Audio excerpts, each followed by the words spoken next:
যেহেতু গতকাল 1 জানুয়ারি 2025-এর শুরুতে এবং বছরের প্রথম দিনটায় কোনো ভিডিও আমি কোনো চ্যানেলে বানাইনি, তাই আজকে দ্বিতীয় দিনে এসে বছরের আপনাদের সবাইকে কিন্তু এই 2025-এর জন্য শুভেচ্ছা রইল।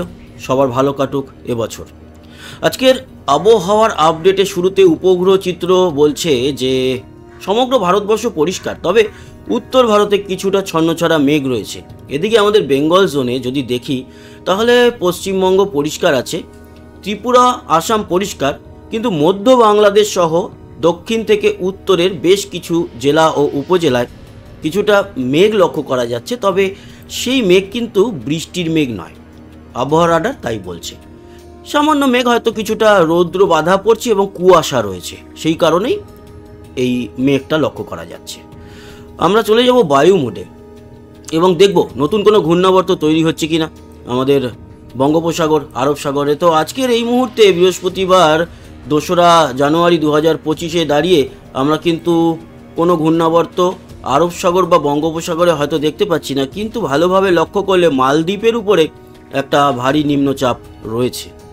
সেই নিম্নচাপের জেরে বৃষ্টি অবশ্যই রয়েছে, তবে তার জন্য আমাদের দক্ষিণ ভারত কিংবা ভারত এছাড়া শ্রীলঙ্কা খুব একটা এফেক্টেড নয়, তবে দক্ষিণ শ্রীলঙ্কায় কিছুটা বৃষ্টি আছে।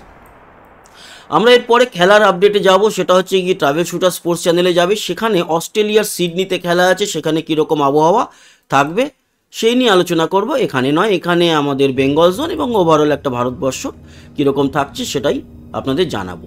দেখুন, ভারত মহাসাগরেও কিন্তু এদিক ওদিক প্রচুর ঘূর্ণাবর্ত, কিন্তু ভারত মহাসাগরের এই ঘূর্ণাবর্তগুলো আমাদের গোলার্ধে আসবে না, তার কারণ এগুলো সব দক্ষিণ গোলার্ধের। আর দেখুন, দক্ষিণ গোলার্ধের যে এই ঘূর্ণাবর্তের মুভমেন্ট সেটা কিন্তু ঘড়ির কাঁটার মতো লেফট থেকে রাইটের দিকে যাচ্ছে। ঠিক নিরক্ষরেখা পেরিয়ে যখনই আমরা আসছি উত্তর গোলার্ধে, তখন দেখুন এদিককার মানে আমাদের দিককার ঘূর্ণাবর্ত ঘড়ির কাঁটার বিপরীত দিকে চলে।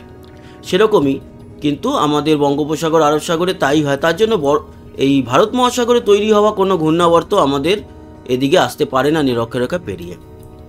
আচ্ছা, পরবর্তী সময় কি নতুন কোনো ঘূর্ণাবর্ত তৈরি হচ্ছে? আমরা ডেটগুলোকে প্লাস করে দেখে নেব। হ্যাঁ, আরও একটি ঘূর্ণাবর্ত কিন্তু দক্ষিণ আন্দামানের দিকে তৈরি হবে ভারত মহাসাগরের কাছে, এবং এটা আমাদের উত্তর গোলার্ধেই। কিন্তু তার থেকে নতুন কিছু হওয়ার সম্ভাবনা আমরা যদি ফলো করি তাহলে ECMWF মডেল বলছে যে তার থেকে ওই সামান্য নিম্নচাপ হয়ে নিম্নচাপটা ঠিক দানা বাঁধতে পারবে না, ভেঙে যাবে। তবে হ্যাঁ, শ্রীলঙ্কার দিকে কিছুটা এফেক্ট আমরা দেখতে পারব।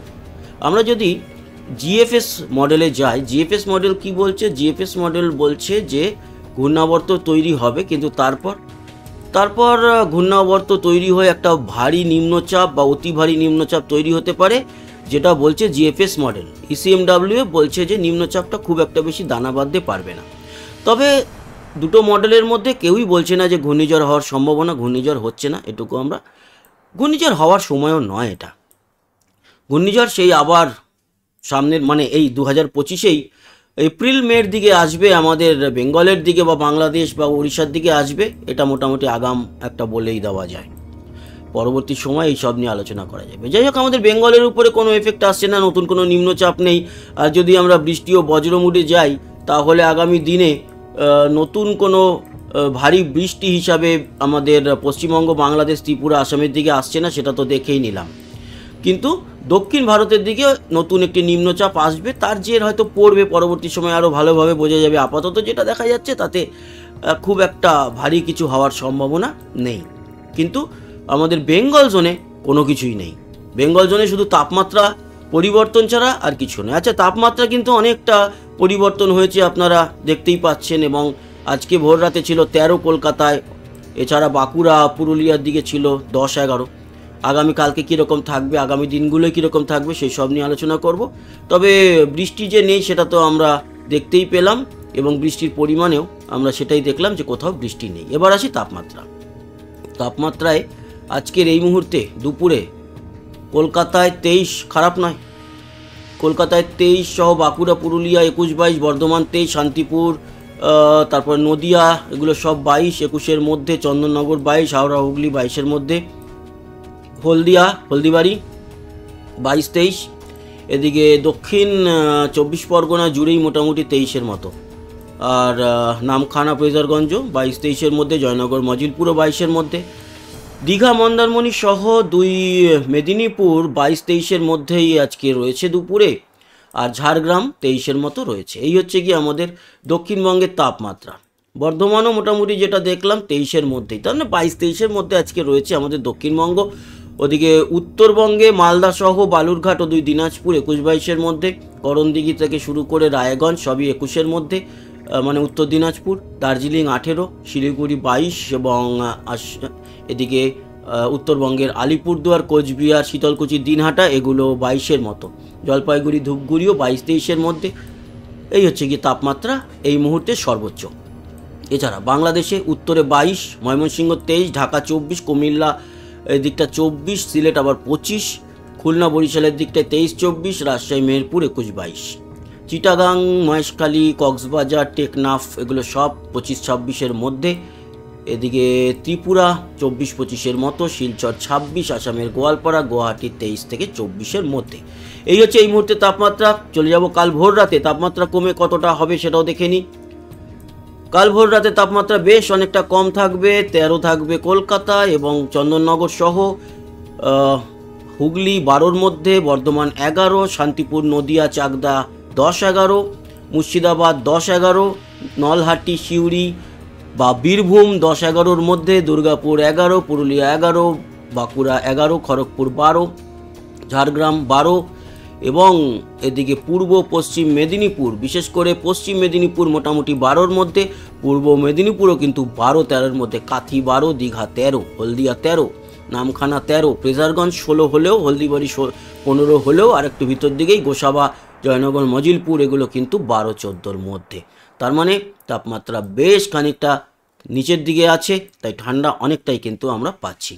অন্যদিকে মালদা থেকে শুরু করে বালুরঘাট মানে 2 দিনাজপুর 11-12, এছাড়া উত্তর দিনাজপুরও 11-র মধ্যে, শিলিগুড়ি 12, কোচবিহার, আলিপুরদুয়ার, শীতলকুচি, দিনহাটা এগুলো সব 11-12-র মধ্যে, শিলিগুড়ি 12, দার্জিলিং 8, বাংলাদেশের উত্তরে 11-12, ঠাকুরগাঁও, দিনাজপুর, পঞ্চগড় এগুলো সব 11-12, বগুড়া 12, বালুরঘাট, আমাদের তো বালুরঘাট যাই হোক, ঘোড়াঘাট, মহাদেবপুর, সিংড়া, রাজশাহী, পাবনা এগুলো সব 12, মেহেরপুর 11, শৈলকুপা 13, যশোর 12, সাতক্ষীরা 12, লোহাগড়া, খুলনা এগুলো সব 12-13-র মধ্যে, একদম 12-13-র মধ্যে। ঢাকা 14 থাকবে, কুমিল্লা 14, সিলেট 13, সিলেটে দেখুন আজকে দুপুরে 25 আর কালকের এক ধাক্কায় 13 চলে আসবে ভোর রাতে। এদিকে ময়মনসিংহ 14, চট্টগ্রাম, মহেশখালী, কক্সবাজার এগুলো সব, চট্টগ্রামটা 15 হলো, মহেশখালী, কক্সবাজার, টেকনাফ এগুলো 17-18-র মধ্যে, লংগদু, রাঙামাটি 15-16, ত্রিপুরা থাকবে 13-14-র মধ্যে, শিলচর 14 এবং গোয়ালপাড়া, গুয়াহাটি থেকে শুরু করে 13 থেকে 15-র মধ্যে, পুরো আসাম, তেজপুর, ডিমাপুর সব 13, জোরহাট 12। এই হচ্ছে গিয়ে আগামীকাল ভোরের তাপমাত্রা। এইবার দেখে নেব আগামী কয়েকদিন তাপমাত্রা কীরকম থাকবে।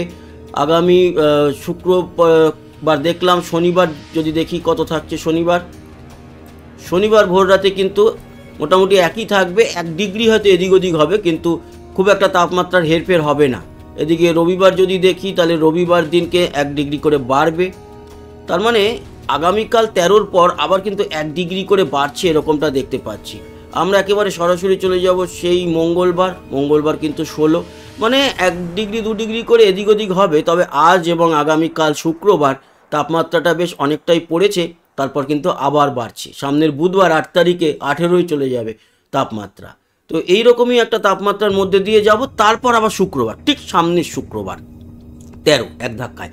তার মানে সামনের বৃহস্পতিবার দিনও নিশ্চয়ই তাপমাত্রা 15। তার মানে বুধবার 18-র পর 3 করে পরপর 2 দিন পড়বে। পরের সপ্তাহে শেষের দিকে গিয়ে আমরা আবার ঠান্ডা পাবো।